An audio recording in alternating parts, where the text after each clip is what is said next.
यहाँ की मिट्टी में। किसी के बाप का हिंदुस्तान थोड़ी है, किसी बाप की दिल्ली थोड़ा ना। हमारा भी, हमारी वोट लेके बैठे ना, दिल्ली देश की राजधानी हो, हमारे इतने है जितना सरकार का है और किसी का है। मैं आपको बता दूं ये कानून के बारे में थोड़ा सा, मिर्जा गालिब ने कहा था कि जला जो जिस्म दिल भी जला होगा, कुरेदते हो राखिया जुस्तजू क्या है, ये तरीका क्या है। एनुअली 12,500 किसान सुसाइड करते हैं according to National Crime Record Bureau. 1995 से 2015 तक 3 लाख किसानों ने सुसाइड किए है। तो ये राख कुरेद रहे हैं, सुसाइड कर चुका है वो कि राख में कुछ ना बचाओ जी मास, ये बेचने जा रहे हैं। मैं कानून के बारे में थोड़ा शॉर्ट में बता दूं। पहला कानून क्या बोलता है, एपीएमसी से बाहर किसान अपनी फसलों को बेच सकता है। इस देश में 85% किसान ऐसे हैं जिसके 5 एकड़ से कम जमीन है, 70% किसान ऐसे हैं जिसके 2 एकड़ से कम जमीन है। बोला कि प्राइस डिस्कवरी होगी, इंटरस्टेट मूवमेंट हो सकता है। आप मुझे बताओ 2 एकड़ वाला अपनी ट्राली भर कर रहना पंजाब यूपी से तमिलनाडु केरला बेचने जाएगा या लंदन अमेरिका बेचने जाएगा? कौन सा लॉजिक है ये, कौन सी रैशनैलिटी है, कितना ट्रांसपोर्ट कॉस्ट होगा उसका? दूसरा कानून कॉन्ट्रैक्ट फार्मिंग के बारे में बोलता है, उसके एक सेक्शन में लिखा है क्वालिटी ग्रेड एंड स्टैंडर्ड। समझ रहे हो बात को? पहले बोला जाएगा कि चावल इतना मोटा होगा, इतना पतला होगा, ऐसा कलर होगा। समझ रहे हो, ये खुला आसमान है, उसके नीचे फसल पैदा होती है। बाढ़, पानी, सूखा, आंधी, तूफान सब कुछ उसको असर करता है। अब मशीन तोड़ा ना कि मशीन में से निकला बिना डिफेक्ट के निकल आएगी। ये तो वही बात होगी, सरकार बोल रही कि पानी वाला जहाज उड़ेगा, हम बोल रहे हैं सर वो तैरता है, बोला नहीं उड़ेगा, वो उड़ रहा है ना पानी वाला जहाज। ये मर रहे हैं किसान, ये बकवास कर रहे हैं। तीसरा कानून क्या बोलता है कि एसेंशियल कमोडिटी एक्ट 1955 में नेहरू जी ने पास किया था, स्टॉक लिमिट लगाई थी। आज उसको स्टॉक लिमिट हटा दी है और बोला क्या है, किसान होल्ड करेगा। किसान के बारे में किसी ने कहा कि छत टपकती है उस किसान की, लेकिन फिर भी वो बारिश की दुआ करता है। उसके सिर पे छत नहीं है, फसल के लिए कहां से लाएगा छत? कौन सा लॉजिक है ये? है कोई रैशनैलिटी? बकवास कर रहे हैं, जमीनें बेचने जा रहे हैं। मैं हरियाणा से हूँ, वहाँ पे सोयल का मुद्दा उठाते हैं। आप ये बताओ, हमारे पास जमीनें नहीं रहेंगे, पानी में डूब के मरना है क्या? पानी किसके लिए चाहिए? जमीन के लिए, खेती के लिए। आतंकवादी खालिस्तानी बोलते हैं, अगर हम आतंकवादी हैं तो आप हमारे बीच में ऐसे घूम सकते हो आतंकवादियों के बीच में? 70% देश की पॉपुलेशन एग्रीकल्चर पे डिपेंड करती है, तो 70% तो वैसे आतंकवादी हो गए। तो देशभक्त कौन है? आतंकवादी बताऊं मैं कौन है? साधु प्रज्ञा ठाकुर, जिसने 2008 में मालेगांव ब्लास्ट केस हुआ था, उसकी मेन एक्यूज्ड है, आतंकवाद के चार्ज हैं। वो पार्लियामेंट में बैठी है, समझ रहे हो? गोडसे जिंदाबाद के नारे बताए, हमें आतंकवादी बोल रहे हैं। आतंकवादी, एक बात और बोल दूं मैं, आतंकवादी अगर हमें बोल रहे हैं तो 60 के डिकेड से पहले इंडिया फूड सिक्योरिटी में इंडिपेंडेंट नहीं था, भूखे मरते थे हम। 62 में चाइना से वार हार गए, 64 में फैमान आया, लाखों लोग मरे भूख से। जवान भी आ रहा था, किसान भी आ रहा था। लाल बहादुर शास्त्री जी ने नारा दिया, जय जवान जय किसान। 65 में ग्रीन रेवोल्यूशन आया। आज जो बफर स्टॉक के 9 में, इतनी मेहनत से हमने जमीन को सींचा था, बफर स्टॉक के 9 में खाने के लिए कम से कम होना चाहिए। 40 मिलियन टन क्या, वो दुगना हो चुका है आतंकवादियों की वजह से।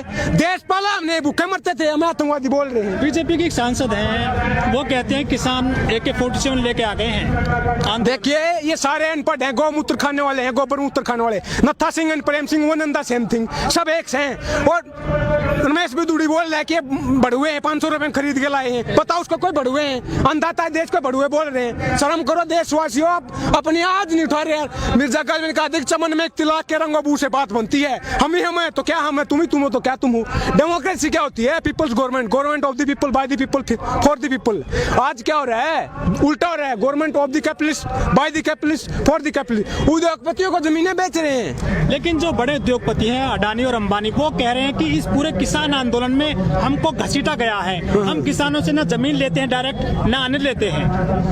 क्या कर रहे हैं? बता रूको, 1991 में LPG के थ्रू इकोनॉमी को खोला था। क्या बोला था कि बाहर का इन्वेस्टमेंट आ गया, कंपनियां आएंगी, रोजगार मिलेगा, देश की ग्रोथ होगी, इकोनॉमी ग्रोथ होगी। आज उसका नतीजा ऑक्सफैम की रिपोर्ट आती है, 1% के पास देश का 60% धन है, देश के 10% के पास देश का 90% धन है। हम कहाँ हैं? हम कारखाने लगाएंगे? हम PhD करके आते हैं, BTech करके 10,000 की नौकरी देते हैं। 10,000 में ड्रेस नहीं आ रही, कपड़ा नहीं आता 10,000 में। मोदी जी कहते हैं पिंचर लगाने वाला भी रोजगार कर रहा है। क्या लगाने वाला? पिंचर जो लगाते हैं, पकौड़े तल। हाँ, आत्मनिर्भर बना रहे ना, फिर ताली ताली बजवा रहे हैं। एक ही थाली के बैंगन है, बकवास कर रहे हैं। पार्लियामेंट में 43% क्रिमिनल बैठे हैं। ADR की रिपोर्ट बताती है, Association for Democratic Reform. Kuldeep Sengar rapist, चिमेनन रेपिस्ट, साधु प्रज्ञा आतंकवादी, वैसे बैठे हैं पार्लियामेंट में, कानून बना रहे हैं हमारा। अपराधी हमारा कानून बनाएंगे तो ऐसे बनेगा कानून। मर रहे हैं ना लोग। गुरु तो आसाराम के तो आप ही हो ना उन लोगों। किसको? तो फिर चुन लिया, उस टाइम पे पता थोड़ा ना था भाई क्या ये ऐसा करेंगे। दूसरी बात, चुनने वाली बात वो आपको गलत लगेगा, लेकिन हमारे देश में एजुकेशन इतनी ज्यादा है कि जैसे इलेक्शन आएगा कोई हिंदू बन जाएगा, कोई मुसलमान बन जाएगा, कोई ब्राह्मण बन जाएगा, कोई जाट, कोई गुर्जर, कोई दलित। ये जाति पाति के आधार पे वोट देते हैं। शर्म करो आप, शर्म की बात है ये, एजुकेशन नहीं है। इलेक्शन आएगा तब भी इनके साथ मिलेंगे।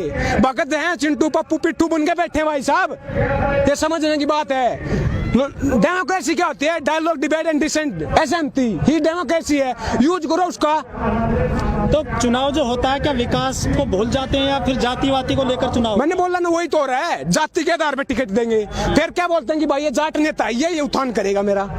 दो आदमी जाति के आधार पे वोट लेके जाएगा तो फिर काम करेगा। आपको पता क्या, वोटर भी तो जात के आधार पे वोट जात के आधार पे, धर्म के आधार पे वोट दोगे तो मन की बात होगी। काम के आधार पर वोट दोगे तो काम की बात होगी। समझ रहे हो? डिवाइड एंड रूल पे बोलना चाहूंगा मैं। कुछ किसी ने, अंग्रेजों ने डिवाइड एंड रूल किया था, ये भी वही कर रहे हैं हिंदू मुसलमान मंदिर मस्जिद करके, कि बांट दिया इस धरती को। क्या चांद सितारों का होगा? नदियों के कुछ नाम लिखे, बहती धारों का क्या होगा? शिव की गंगा भी पानी, यहाँ पे जमजम भी पानी है, मुल्ला भी पिए, पंडित भी पिए, पानी का मतलब क्या होगा? उन फिरका परस्तों से पूछो क्या सूरज अलग बनाओगे? एक ही हमेशा से सबकी क्या हो भी नहीं बनाओगे?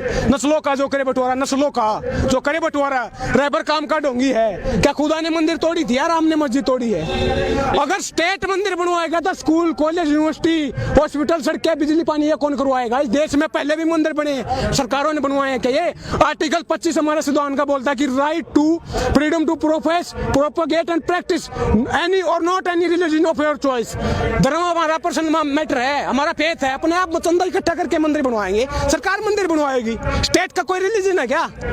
तो सबसे पहले तो चंदा राष्ट्रपति जी ने दिया है। तो राष्ट्रपति क्या हमारा है? ये कौन है? वो किसान है क्या? वो नहीं, हमसे बीच से गया क्या? कैसे राष्ट्रपति चुना जाता सबको पता है।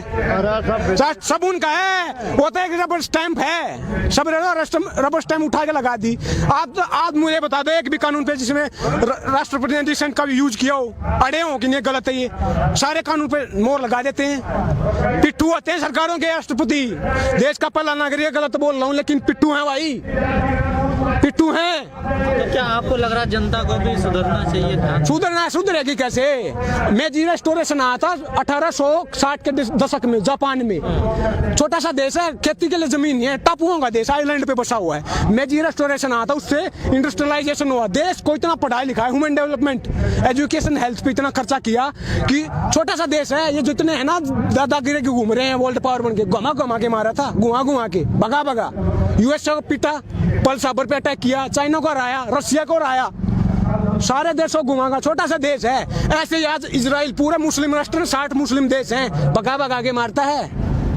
ये लड़ाई की बात नहीं है, रिवेंज की बात नहीं है, रिफॉर्म की बात है। ये रिवॉल्यूशनरी थिंकिंग की बात है, क्रांतिकारी की बात है। भगत सिंह ने जो वो फांसी हो रही थी ना, उनके वकील ने आके पूछा था आप देश को क्या संदेश देना चाहोगे? उन्होंने कहा था कि साम्राज्यवाद मुर्दाबाद, इनकलाब जिंदाबाद। आज मैं बोल रहा हूँ कि पूंजीवाद मुर्दाबाद, इनकलाब जिंदाबाद। मैं क्या बोल रहा हूँ? आप काम की बात कर लो यार, मन की बात क्यों करते हो? काम की बात क्यों नहीं करते? खेती किसानी की बात क्यों नहीं करते? रोजी रोटी, कपड़ा, मकान, शिक्षा, स्वास्थ्य, बिजली, पानी, सड़कें, इसकी बात क्यों नहीं करते? आप खामी बता रहे हैं सरकार के, लेकिन जो रामदेव जी वो कहते हैं कि मोदी जी के अलावा कोई दूसरा विकल्प नहीं है देश में। अरे सलवारी बाबा, लाला बाबा, क्या बात कर रहे हो? जो सलवार सूट पहन के भाग गया वो हमारी बात करेगा? अरे बिजनेसमैन है। आप मुझे ये बताओ, आप मुझे बताओ, योगा करवाते हैं किस लिए? शरीर स्वस्थ होगा, फिर दवाई बनाते हैं। जब हम स्वस्थ होते हैं दवाई की क्या जरूरत है? इस गेम को समझे आप। सबसे ज्यादा वो उसी का विकास हुआ है इस सरकार में। हम तो मर रहे हैं, मैंने बोला ना 12,500 एनुअली सुसाइड कर रहे हैं भाई साहब। वो कहते हैं किसानों ने कानून नहीं पढ़ा और किसान ना समझे, रामदेव बोलते हैं। आके समझा देना वो कौन सा चश्मा लगाते। रुको बाबा, मैं अगर आप समझाओ ना, मैं आके कौन सा चश्मा लगाते, हमें भी दे दो चश्मा जिसमें कौन लाइन दिखती हो भले की।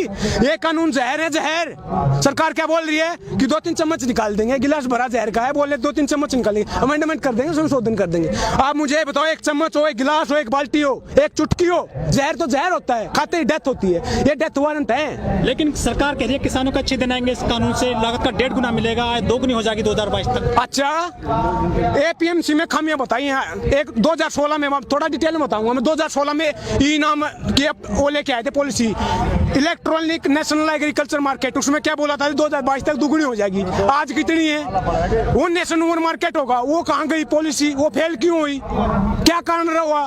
दूसरी बात, एपीएमसी अगर ट्रेड को डिस्पोर्ट करती है तो फिर केवल 6% किसानों को एमएसपी मिलता है, तो 94% तो वैसे आजाद हैं, उनका उत्थान क्यों नहीं हुआ? मैं बता दूं आपको, 2-4 डॉक्टर हैं, जैसे डॉक्टर दवाई देता ना हम खाते हैं, उस डॉक्टर का नाम है WTO, वर्ल्ड बैंक और IMF, जो वो लिख के देते हैं वही लगा चेप देते हैं, अपना तो दिमाग यूज नहीं कर रहे, गोबर मूत्र खा रहे हैं साले, समझ रहे हो?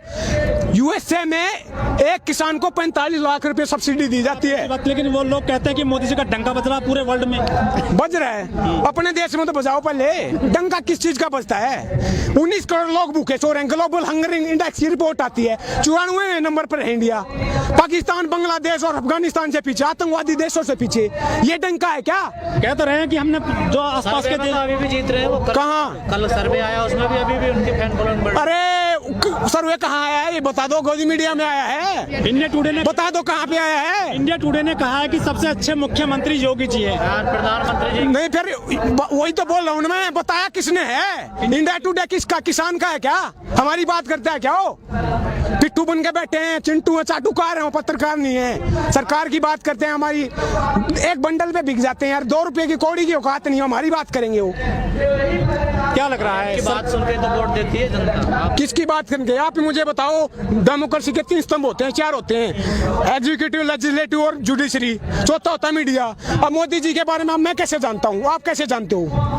मेरी बुआ का लड़का है क्या? आपकी बुआ का लड़का है? मीडिया ने बताया ना, क्योंकि थाली लेकर उतारी, दिन रात भगवान बनाया के नहीं बनाया, भगवान ने बनाया ना। तो मीडिया वाले जिसको चाहे चढ़ा सकते हैं, आपको ही चढ़ा सकते हैं, मुझे भी चढ़ा सकते हैं। तो मीडिया सही काम नहीं कर रहा क्या?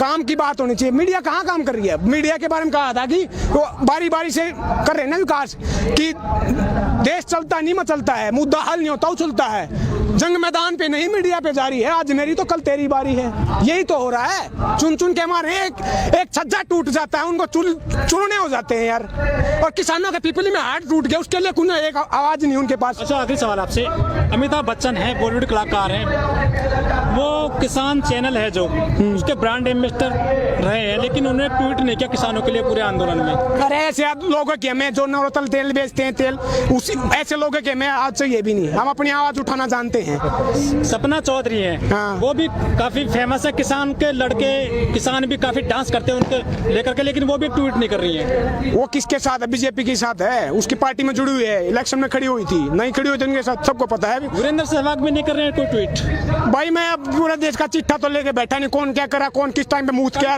काफी ट्वीट करते हैं ना वो तो। मैं रिपब्लिक भारत वाला तो हूँ नहीं कि क्या कुछ टाइम पे छींक मारी, वो वही लेके घूमते ना, रिया ने छींक मारी, ब्रेकिंग न्यूज जोर से मारी, समझ रहे हो? मैं रिपब्लिक भारत से हूँ नहीं भाई, समझ रहे हो? बात क्या है कि काम की बात होनी चाहिए, खेती किसानी की बात है, लेकिन मैं शाम तक बोल सकता हूँ, क्योंकि किताब उठा रखी। भगत सिंह ने कहा था कि इनकलाब ने तो बम से आता है ना पिस्तौल से आता है, इनकलाब आता विचारों से, नॉलेज से, किताब से। ये किताब बोल रही है, ये बकवास नहीं बोल रही, गोबर मूत्र नहीं बोल रहा।